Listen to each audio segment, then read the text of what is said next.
మనం రోజు ఎంతో ఇష్టంగా తాగే కాఫీకి ఇప్పుడు పెద్ద కష్టం వచ్చి పడింది. వేల టన్నుల భారతీయ కాఫీ సముద్ర మధ్యంలో చిక్కుకుపోయింది. దీనికి కారణం పశ్చిమ ఆసియాలో నెలకొన్న యుద్ధ వాతావరణం. అసలు ఏం జరుగుతుంది? మన కాఫీ ఎగుమతులు ఎందుకు ఆగిపోయాయి?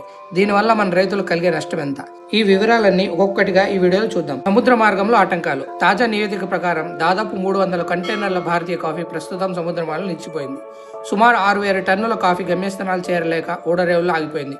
అమెరికా మరియు ఇరాన్ మధ్య పెరుగుతున్న ఉద్రిక్తత వల్ల సముద్ర ప్రయాణ మార్గంలో భద్రత కొరవైంది. దీనివల్ల ఓడలు తమ దారిని మార్చుకోవాల్సి వస్తుంది లేదా సురక్షితమైన ప్రాంతాల్లో సరుకును దించేస్తున్నాయి. ఇక ప్రభావం పెరిగిన ఖర్చులు. భారత కాఫీ ఎగుమతిదారుల సంఘం తెలిపిన వివరాల ప్రకారం ఈ పరిస్థితుల వల్ల ఎగుమతిదారులు ఊహించిన నష్టాలు ఎదుర్కొంటున్నారు. అదనపు రవాణా భారం. సాధారణం అయ్యే ఖర్చు కంటే ఇప్పుడు ఒక్కొక్క కంటైనర్ వెనుక అదనంగా 5 నుంచి 6,000 డాలర్ల భారం అవుతుంది. రక్షణ మరియు బీమా. యుద్ధ భయం వల్ల బీమా సంస్థలు రేట్లను బాగా పెంచేశాయి. ట్రక్కుల ద్వారా రవాణా. ఓడలు సరుకులను వేరే దేశాల రేవుల్లో దించేస్తున్నాయి.